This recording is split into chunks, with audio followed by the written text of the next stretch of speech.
ඉස්සෙල්ලා අපි දෙන්න මේ පොඩ්ඩේ කුලිපරයක් කරමු. එතකොට සුමල් සර් කැමති වෙයිද? ඒ උනාට දසුන් අනිත් කට්ටියත් වැඩේට බහලා ඉන්නේ දැන්. හැමෝටම ඕනේ ඉස්සර වෙන්න. හරි හරි. දැන් මේ යන්න දෙන මුදලාලි උඹට විශ්වාසෙද? ඔව් ඔව්. ටිකට් පොතෙන් භාගයක් වුණත් යන්න.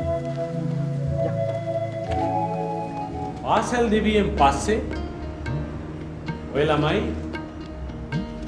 ජීවිතේ වැදගත් මන්සන්දියකට එනවා. කොටසක් උසස් අධ්‍යාපනයට යනවා.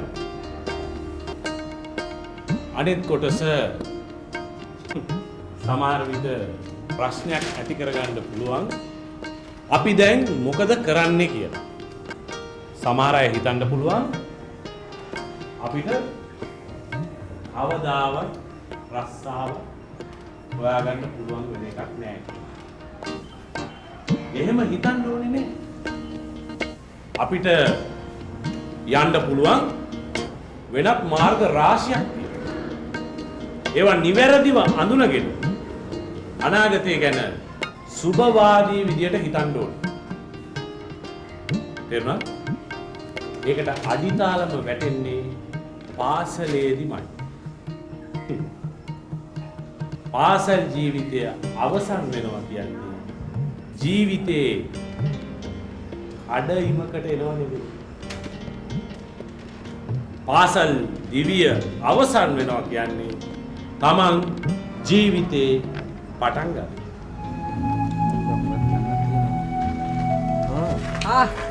කොහොට ටිකට් එක නේද? තාම ටිකට් පොත් දෙකයි වික්කේ. මේ අපි අර හන්දියේ ගාමන්ට් එකට යමුද? ටිකට් එක විකුණු ගත්තා ඇයි? මොන පිස්සුද? ගාමන්ට් වල ටිකට් විකුණන්න බෑ. ඒගොල්ලෝ බෝඩින් ගාස්තු ගන්නෙත් හරි අමාරුයි. හැම ගාමන්ට්ෙම එහෙම නෑ. අපේ නෑදෑයන් අයියගෙනුත් ඒක වැඩ කරනවා. එයාට හොඳ පඩිලු. එයාට වාහනයකුත් දීලා තින්නේ. අපි ගිහින් යාව හම්බෙමු.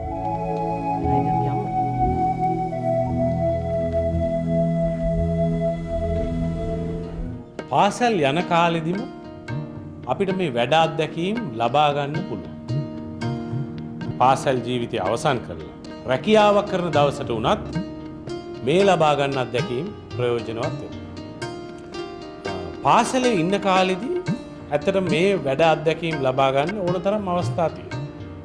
විශේෂයෙන්ම මෝටර් රථ යාන්ත්‍රික විද්‍යාව හදාරන්න අපිට දැන් අවස්ථාවක් ලැබිලා තියෙනවා. මං අඳුරන මුදලාලි කෙනෙක් ඉන්නවා. මේ මුදලාලිගේ ගරාජ් එකේ පරණ කාර් එකක් තියෙනවා. මේ කාර් එක අපිට පුළුවන් සුළු මුදලකට මිලදීගෙන පාසලේ තියාගෙන ප්‍රායෝගිකව මේ අධ්‍යයනය කරන්න. කොහොමද අපි මේ කාර් එක මිලදී ගන්න මුදලක් වාගේ?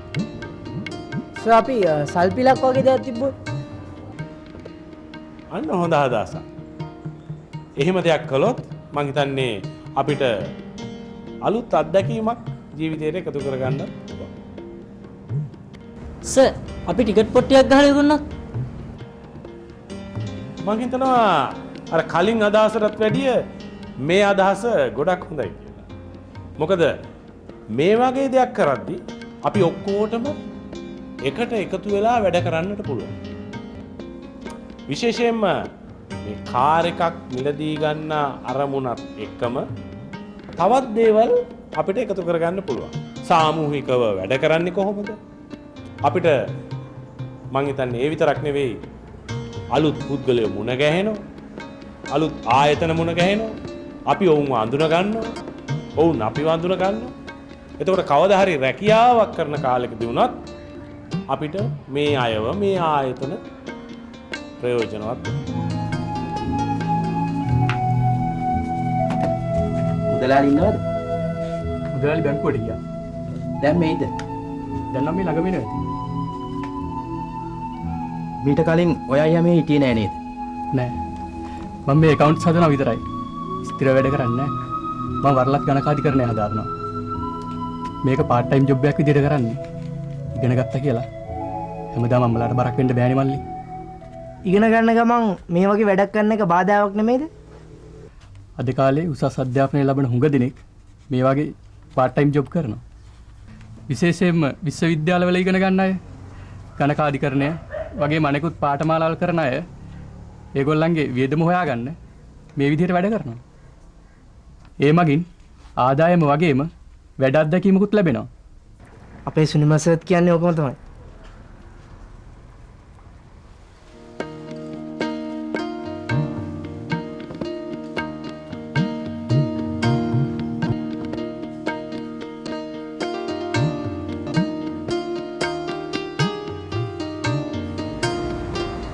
මෙච්චර ඉගෙනගෙන තියෙද්දි අයියා ගාමන්ට් එක වැඩට ආව මොකද? අල්ලි මමත් මුලදී ඔහම හිතුවා. මේ වගේ ආයතනවල හොඳ වැටුපක් ගන්න පුළුවන් හොඳ තනතුරු තියෙනවා. මම මෙතෙන්ට ආවේ රත්මලානේ ඇඟලුම් අභ්‍යාස ආයතනයේ ඩිප්ලෝමා පාඨමාලාවකුත් කරලා. මට මේ ළඟදී උසස් වීමකුත් ලැබුණා. කොහොමත් මගේ අරමුණ උනේ මල්ලි හොඳ කළමනාකරුවෙක් වීම. ඒ වුණාට හැම කෙනෙකුටම එහෙම නෑ නේද? එහෙම කියන්න එපා මල්ලි. ඕනම කෙනෙකුට ඉහළට යන්න පුළුවන්. තමන් කරන රස්සාව හොඳ පුහුණුවක් ලබා ගන්න. හරියට ඉලක්කයට කළොත් ඕනෑම කෙනෙකුට ඉහළටම යන්න පුළුවන්. සේවකයන් හොඳින් සලකන මේ වගේ ආයතනවල වැඩ කරන අය මම මෙතන වැඩ කරන්න කියලා මොනතරම් ආඩම්බරයෙන්ද කියන්නේ? මල්ලි අද වේලාසෙනින්ම ඌයි අද බුදුක් තනා කිව්වා. අයිලා ටිකට් එකක් දෙන්න. කමක් නෑ නේද? ඔව් ඔව් අපි ආදිස්සිය හැටියට ඔයාට සහයෝගය දෙන්න එපාය. නෑනේ බුදු. අයියලා මල්ලිලා බන්සම් වැඩ වගේ. ඔන්න මං අයියාට කිව්වා. අපි අයියට කරදර කරනවද දන්නෙත් නැහැ. ස්ථීර රැකියාවකුත් කරන්නේ නැති එකේ එහෙම හිතන්න එපා මල්ලි. සුවන් රැකියාවක් කියන්නේ අනෙක් රැකියාව වගේම මුදල් උපයන්න පුළුවන් හොඳ රැකියාවක්. අනික කාගවත් යටතේ ඉන්නවට වඩා කොච්චර නිදහස්ද? තමන්ගේ මහන්සියේ ප්‍රතිඵල තමන්ටම ලැබෙනවා. අධ්‍යාපනය කියන්නේ අඛණ්ඩ දෙයක්. එය පාසලෙන් විශ්වවිද්‍යාල අධ්‍යාපනයෙන් නවතින්නේ නැහැ. ශාස්ත්‍රීය ඥානය ලබා ගැනීම ඉතාම වැදගත්. ඒක තමා ජීවිතයක පදනම. දැනුම ලබා ගන්නවා විතරක් නෙවෙයි. ඒ දැනුම ප්‍රයෝජනයට අරගෙන ජීවිතය දියුණු කරගන්න, සාර්ථක කරගන්න අපි උත්සාහ කරන්න ඕනේ. ඒ සඳහා කුසලතා වර්ධනය කරගන්න ඕනේ. ඒ විතරක් නෙවෙයි යහපත් ආකල්ප ඇති කරගන්න ඕනේ. සර් ලෝකයේ වෙනත් රටවල මිනිස්සු රැකියාව උසස් පහත් කියලා ලේබල් ගන්න නැතිලු. හරියට හරි. අන්න ඒක නිසා තමයි ඒ රටවල් සංවර්ධිත තත්ත්වයට පත් වෙලා තියෙන්නේ.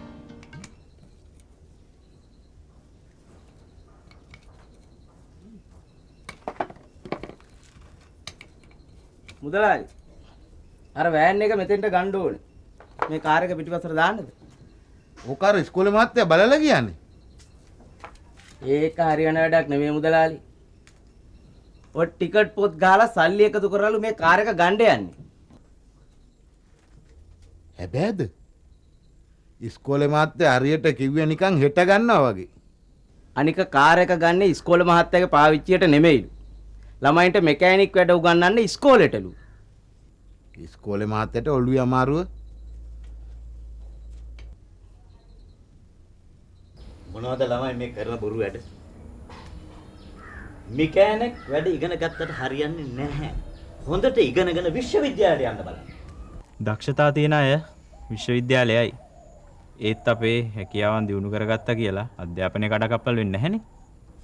ඔය සර්ලා තමයි මේ ළමයින්ගේ ඔළුවට ඔය බහූබූත දාන්නේ. හොඳයි. අපි මේ වාහනේ ගත්තයි කියමු. එතකොට මේ ගෑනු ළමයිත් මෙකැනික් වැඩ ඉගෙන ගන්න දෙන්නේ. ඇයි මුදලාලි? ගෑල්ලමෙන්ට වාහන එලවන්න හොද නම් රිපෙයාර් කරන්න ඉගෙන ගත්තාම මොකද වෙන්නේ? අනේ මන් දන්නේ. දැන් හැදෙන ගෑනු ළමයින්ගේ මනස්ගත. ඔය මැහුමක් මහන් ඉගෙන ගන්න. හොද්දක් හැඳි ගන්න ඉගෙන ගන්න. ඒ හොඳටම ඇති. කමක් නැහැ මුදලාලි. අපි ගිහිල්ලා එන්න.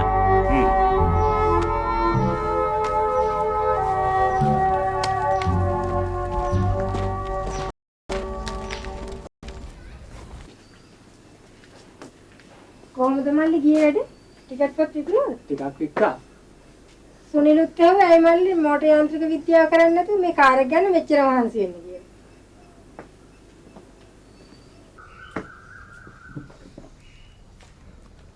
මේක අපේ ඉස්කෝලෙන් කරන වැඩක්නේ.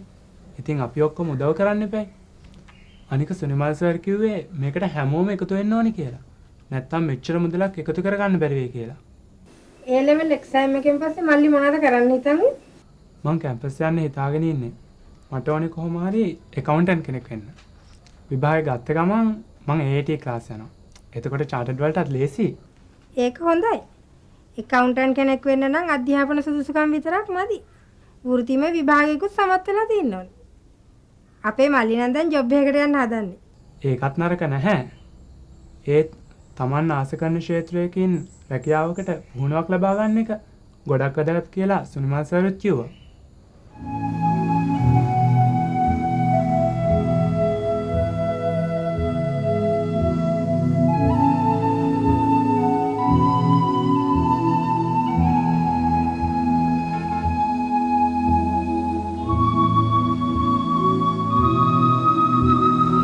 මහා සෞතු දවසක්.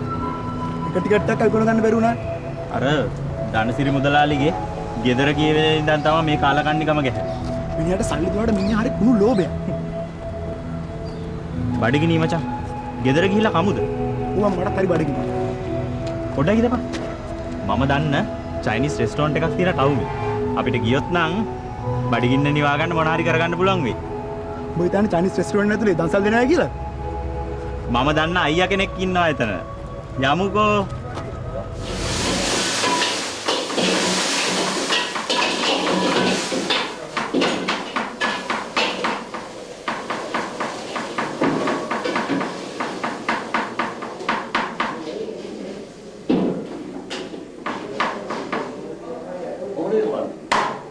නාලකර කෙනෙක් ඇවිල්ලා ඔය හම්බෙන්න. එයා මේ කැම හදන ඉගෙන ගන්නවා. පොඩ්ඩක් ඉන්න කියන්නේ.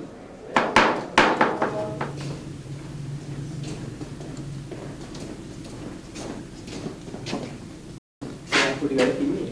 ඔවුන් පොඩ්ඩක් ඉන්න කිව්වා.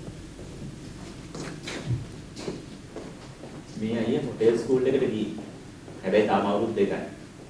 ප්‍රැක්ටිකල්ස් වලට තමයි මෙතනට දාලා තියෙන්නේ. ඒතකොට ප්‍රැක්ටිකල් කරනකොටත් මේ බඩ කියනවා. ඔව්. අවුරුදු 4 වුණාම මේවල නෙමෙයි. තරු පහේ හෝටල් වල රස්සාවල් හම්බෙන්නේ. ඇයි පිටට වලත් ඔය ශිෂ්ටයට හරියට රස්සාවල් තියෙනව නේද?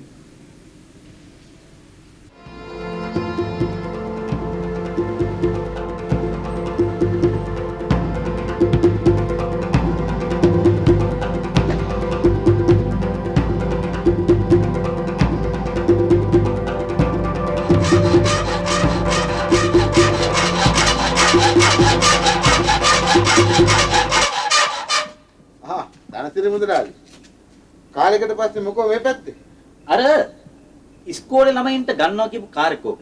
මේ තියෙන මුදලාලි. හරි. මට මේ කාර් එක ඕනේ. ඉස්කෝලේ මහත්තයාත් මේක ගන්නවා කියලා තමයි ගියේ. ඉස්කෝලේ මහත්තයා දෙන ගානට වැඩිය රුපියල් 1000ක් හරි වැඩි මම දෙන්නම්. මට කාර් එක. මට තව දවස් 3ක් කල් දෙන්නකො මුදලාලි. හරි. හරියටම දවස් 3යි. ඊට පස්සේ කාර් එක මම.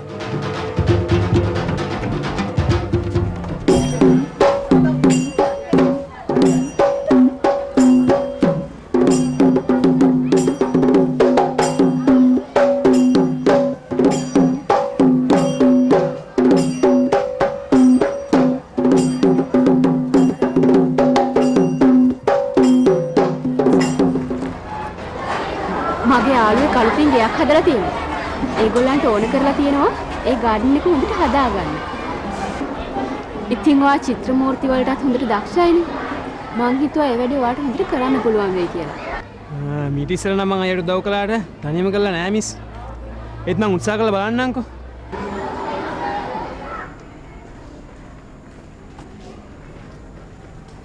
මේ අර කාර් එක ගන්න වැඩි ඉක්මන් කළොත් නම් හොඳයි. ඇයි? ධනසිරි මුදලාලි ඒක ගන්න හදනවා. මොනවා? දසුන් කොහොමද ඒක දන්නේ? ගරාජ් එකේ මුදලාලි අපේ තාත්තගේ යාළුවෙක්නේ. තව දවස් දෙක තුනයිලු කල් දීලා තියෙන්නේ. දැන් මොකද්ද අපි මේකට කරන්නේ?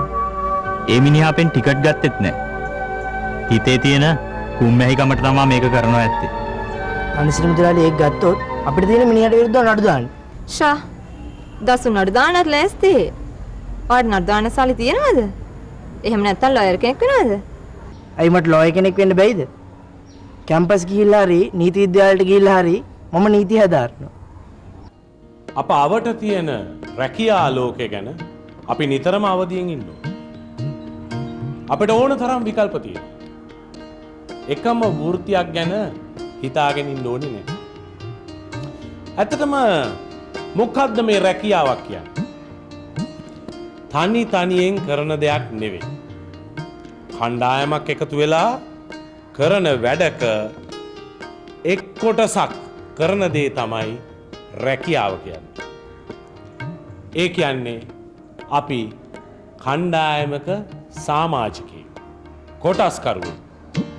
මේ කණ්ඩායමේ අරමුණ ජය ගන්න තනිවත් සාමූහිකවත් උත්සාහ කරන්න තමයි අපි ඉගෙන ගන්නට ඕනේ. හරි වැඩේ නෑ වෙලා තියෙන්නේ. අපි ටිකට් එක කරලා ගන්න ඉන්න කාර් එක දන්සිරි මුදලාලි ගන්න හදනවනේ. ඒ මොකද මන්?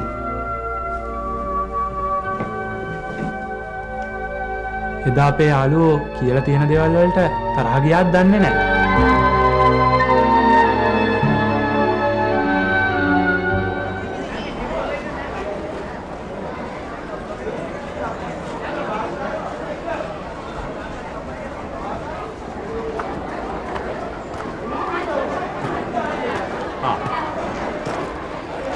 සර්ට ආරංචිද වැඩේ? ඔව්. මට ගරාජ් එකේ මුදලාලි විස්තරය කිව්වා. දැන් කොච්චර විතර ටිකට් පොත් විකිනලාද? සර් අපි බලාපොරොත්තු වෙච්ච ගාන නම් තාම ලැබිලා නැහැ. ඒ වුණාට උත්සාහය අත්හරින්න එපා. අපි හොඳ අරමුණකටනේ පෙළ ගැහුනේ. ඒක හරියයි. හොඳ විශ්වාසයක් ඇතුව යනකොට අපිට නිවැරදි ඉලක්කයට යන්න පුළුවන්. මුදල් හොයාගන්නත් අපි විකල්ප මාර්ග හිතමු.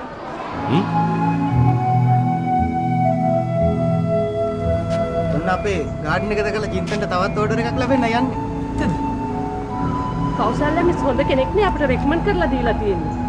අපි දැන් අනිත් අයට ඔයාව රෙකමන්ඩ් කරනවා. බොහොම ස්තුතියි. දැන් ඔයාට දිගට මේ වගේ ඕඩර්ස් આવොත් ඉස්කෝලේ යන්නේ නතර කරනවද? ඕනේ. ඉගෙන ගන්න ගම්ම තමයි මේව කරන්නේ. මේකෙන් ලැබෙන ආදායමෙන් විතරට බරක් වෙන්නේ නැතුව වැඩිදුර අධ්‍යාපනයට මුදල් වියදම් කරන්න පුළුවන්. ඔය විදිහට හැම ළමයෙක්ම හිතනවා නම් කොච්චර ලොකු දෙයක්ද? සමහර ළමයි ඔය වගේ දේවල් වලට යොමු නොවෙන්නේ ආදායම අඩු නිසාම නෙමෙයි. මේ වගේ රැකියාව ගැන අව탁සීරුවෙන් හිතන නිසා. Tamanගේ වෘත්තීය ගරුත්වයයි ලැබෙන මුදලයි තීරණය කරන්නේ Tamanම තමයි. නියම ක්වොලිටි එකට වැඩ කරන ඒ වගේම පිළිවෙලකට ජීවත් වෙන කෙනෙකුට සමාජයේ තත්ත්වය නොවැරදීම දෙනවා. දැන් ඉන්න තරුණ පරම්පරාව ඉස්සර වාගේ නෙමෙයි. මිනිස්සු කරන රැකියාව අනුව උසස්ද පහත්ද කියලා හිතන් ලේබල් කරන්නේ නැහැ.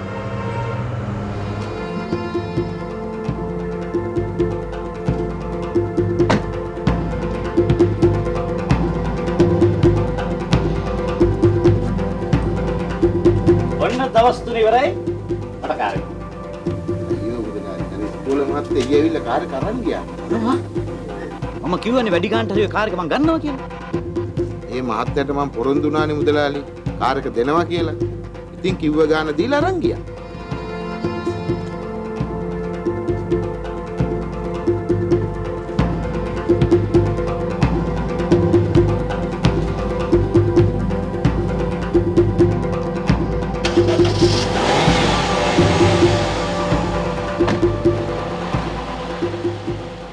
මුදලාලි. ඒ කාර් එක පිටිපස්සේ තියෙනවනේ. ඒක මම පිටිපස්සෙන් තියන්න කිව්වෙත් ඒක තමයි බං. ඉස්කෝලේ මහත්තයා ඔය කාර් එක ගන්නේ ළමයිගේ යහපතට. ඒගොල්ලෝ සල්ලි හොයාගෙන එනකන් කාර් එක එහෙම තීච්චා.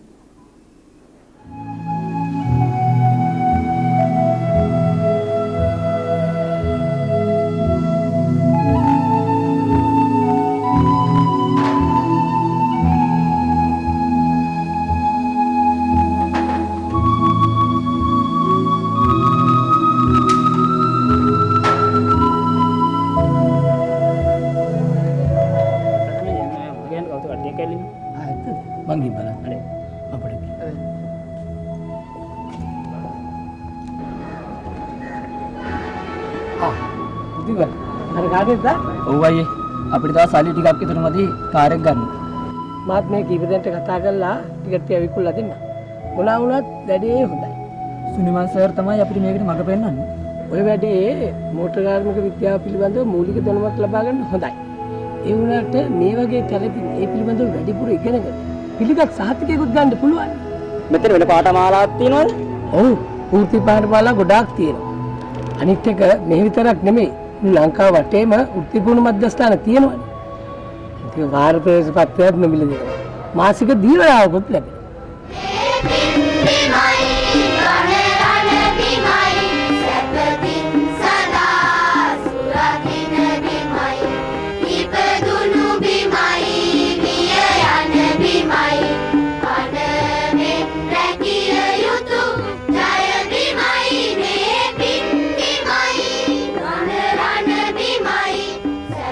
සුනිමල් සර් කිව්වා ඔබතුමා කිව්ව ගානට වඩා අඩුවෙන් කාර් එක දුන්නා කියලා.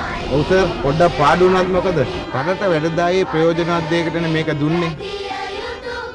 මේ ළමයි ටික මේකෙන් දැනුමක් ලබා ගත්තොත් මගේ පාඩුව පිය වුණා වගේ තමයි. දැන් ඉතින් ඔය ළමෙන්ට අහුණනේ මෙතුමා කියපු කතාව. දැන් ඉතින් ඔය ළමයින්ගේ වගකීම තමයි මේ පරිත්‍යාගය අර්ථවත් කරන එක. ඒ වගේම මම මේ සුනිමල් සර්ට ස්තුති වෙනවා මේ ළමයින්ව මේ වගේ දෙයකට යොමු කිරීම ගැන. සුනිමල් සර් අපේ ආචාර්ය මණ්ඩලයට ලොකු ගෞරවයක්.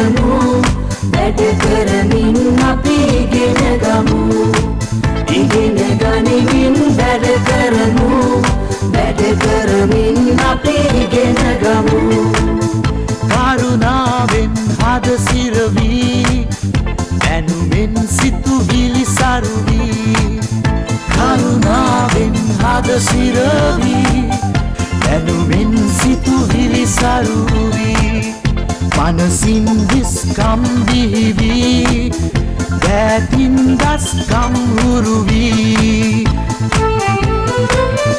අපි ඔක්කොම එකම රංචුවක් රංචුව අපි හැමත ශක්තියක් අපි ඔක්කොම එකම රංචුවක් රංචුව අපි හැමත ශක්තියක් ජීවිතයම එකම රසකමක් වැඩහුරු වී හදමු නවරුවක් ඉගෙන ගනිමින් වැඩ කරමු වැඩ කරමින් අපි ඉගෙන ගමු ඉගෙන ගනිමින් වැඩ කරමු වැඩ කරමින් අපි ඉගෙන ගමු